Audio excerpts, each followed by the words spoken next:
Di bawah langit yang kelabu, di atas puncak bukit yang diselimuti bayangan senja, berdiri seorang pria yang namanya menggema di antara manusia. Balaam bin Ba'urah, seorang yang dikenal karena ilmunya yang tak tertandingi, doanya yang menembus langit, dan kekuatannya yang mampu mengubah nasib suatu bangsa dengan satu kata. Ia adalah sosok yang dihormati dan ditakuti, penjaga rahasia yang hanya diketahui oleh mereka yang dekat dengan Sang Pencipta. Namun, seperti api yang menyala terang, ia pun terancam padam oleh angin godaan duniawi. Kekayaan, kehormatan, dan kekuasaan datang mengetuk pintu hatinya, membawa badai yang mengancam untuk meruntuhkan pondasi keimanannya. Apa yang terjadi ketika seorang yang diberkahi dengan kedekatan ilahi menghadapi godaan yang tak terelakkan? Disinilah kisahnya bermula, sebuah perjalanan penuh pengkhianatan, peringatan, dan kehancuran. Sebuah kisah yang mengajarkan bahwa anugerah terbesar sekalipun dapat hilang dalam sekejap oleh nafsu duniawi. Mari saksikan kisah selengkapnya dan temukan bagaimana Balaam, sang pemilik doa yang mustajab, berjuang melawan dirinya sendiri. Di sebuah wilayah terpencil yang terletak di antara dataran tinggi Aram dan wilayah Moab, hiduplah seorang pria bernama Balaam bin Ba'urah.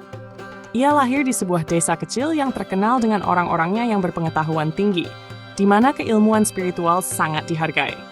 Desa tersebut, meskipun sederhana, dikenal oleh banyak bangsa sekitarnya sebagai tempat suci bagi mereka yang mencari petunjuk ilahi.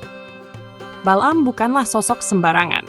Sejak usia muda, ia menunjukkan bakat luar biasa dalam memahami ilmu-ilmu spiritual dan doa-doa yang menghubungkan dunia manusia dengan dunia ilahi. Banyak yang datang kepadanya, dari kalangan pemimpin hingga rakyat jelata, untuk memohon doa atau nasihat. Kekuatan doa Balaam sangat dikenal, karena setiap kali ia berdoa, permintaannya akan dikabulkan. Di wilayah sekitar tempat tinggalnya, Balaam lebih dikenal dengan julukan orang yang doanya mustajab.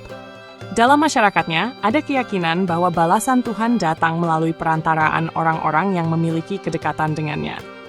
Balaam, yang memiliki kemampuan untuk melihat sesuatu yang tersembunyi bagi kebanyakan orang, sering memberi petunjuk mengenai jalan yang benar dan peringatan akan bahaya yang akan datang. Tidak jarang, banyak orang mengunjungi Balaam dengan membawa sesajen atau hadiah sebagai bentuk penghormatan atas ilmunya yang luar biasa. Balaam tinggal di sebuah rumah kecil yang terletak di puncak sebuah bukit. Dari sana ia bisa melihat dengan jelas lanskap yang luas, di mana desa-desa dan kota-kota yang lebih besar tampak berjauhan. Di tempat yang sepi ini, jauh dari hiruk-pikuk dunia, Balaam menghabiskan waktu dalam kontemplasi dan doa. Pada malam-malam tertentu, ia bisa terdengar berdoa di luar rumahnya. Suaranya bergaung di antara lembah-lembah dan gunung-gunung yang mengelilingi desa itu.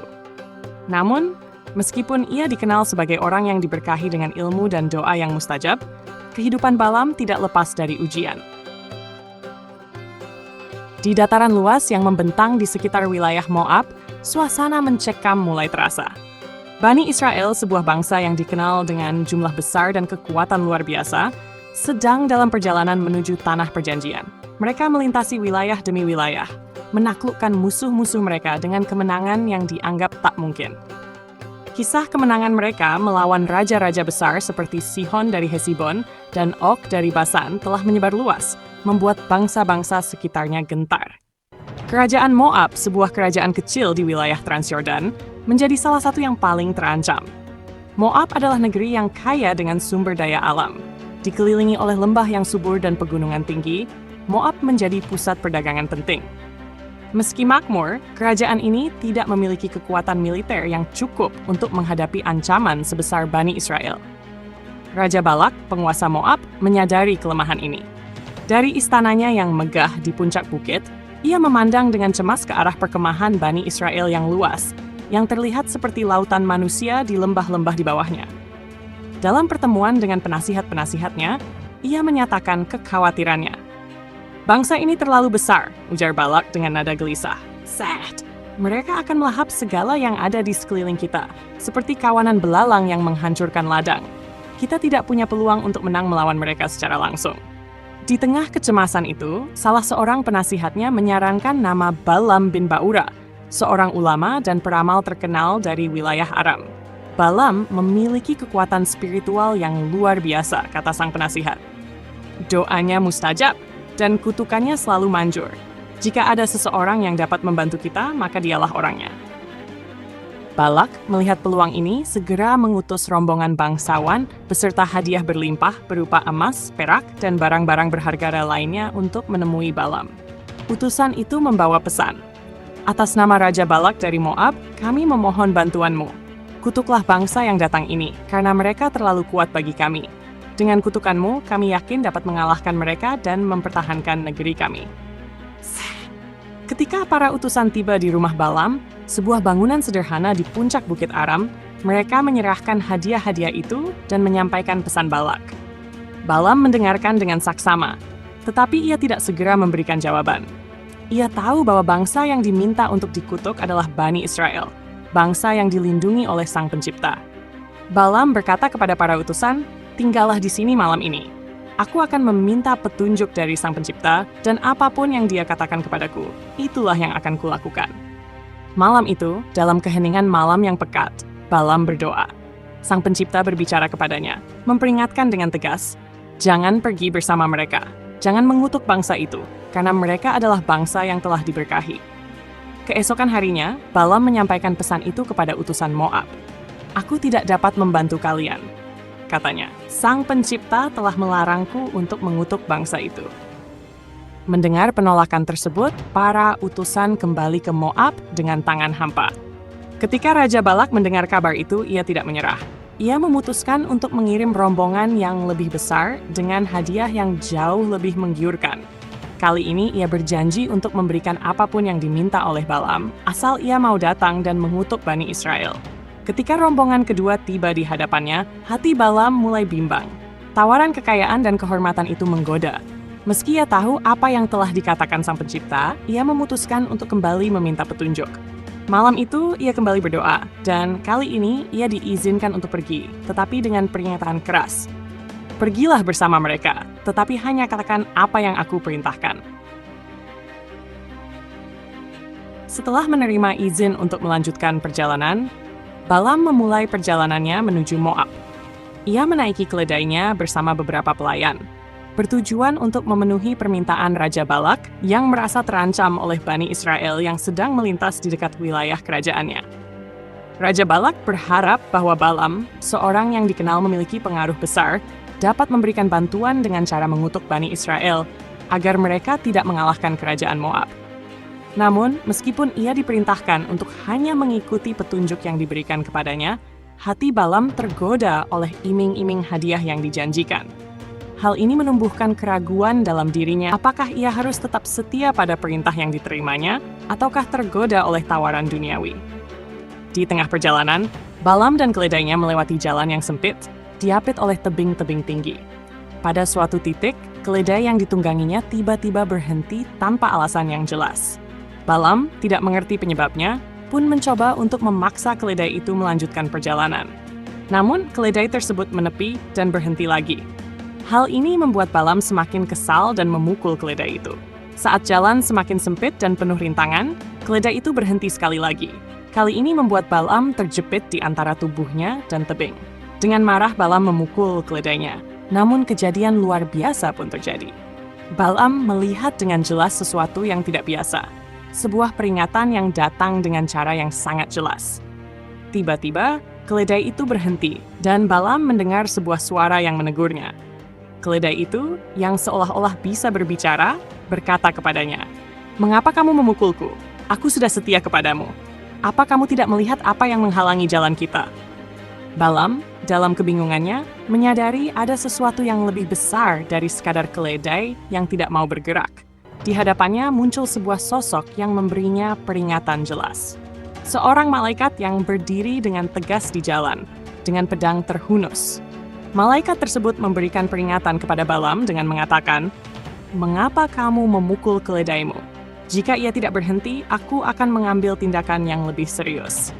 Balaam, yang terkejut, segera menyadari bahwa keledai tersebut tidak hanya bertindak aneh tanpa alasan, tetapi juga sedang melindunginya dari bahaya yang lebih besar. Dalam momen itu, malaikat memberikan peringatan bahwa setiap tindakannya harus mengikuti petunjuk yang diberikan dengan sepenuh hati, dan tidak boleh tergoda oleh kepentingan pribadi atau godaan duniawi. Peringatan dari malaikat itu mengingatkan Balaam bahwa tujuan perjalanan ini bukan hanya untuk memenuhi perintah Raja Balak, melainkan juga untuk memastikan ia selalu berjalan dalam kebenaran, sesuai dengan petunjuk yang lebih tinggi yang harus diikuti. Setelah perjalanan panjang yang penuh peringatan dan ujian, Balaam akhirnya tiba di Moab. Raja Balak menyambutnya dengan penuh antusias, mengharapkan bahwa kedatangan Balaam akan menjadi jawaban atas kekhawatirannya terhadap Bani Israel. Balak yang merasa terancam oleh bangsa besar tersebut, yakin bahwa kutukan dari Balaam, seorang terkenal dengan doa yang selalu terkabul, akan melemahkan mereka. Balak membawa Balaam ke tempat tinggi, dari mana mereka dapat melihat seluruh perkemahan Bani Israel yang membentang luas di lembah. "Kutuklah mereka untukku," pinta Raja Balak dengan nada mendesak, sambil menawarkan hadiah besar dan kedudukan istimewa sebagai imbalan. Namun, Balaam menegaskan, "Aku hanya dapat berbicara sesuai dengan apa yang diizinkan." Di tempat pertama, Balaam mendirikan altar dan mempersembahkan korban sesuai tradisi. Saat ia hendak mengucapkan kutukan, kata-kata yang keluar dari mulutnya justru adalah berkah. Ia memuji kekuatan Bani Israel dan menyebut mereka sebagai bangsa yang diberkati. Balak yang menyaksikan ini sangat marah. "Apa yang kau lakukan?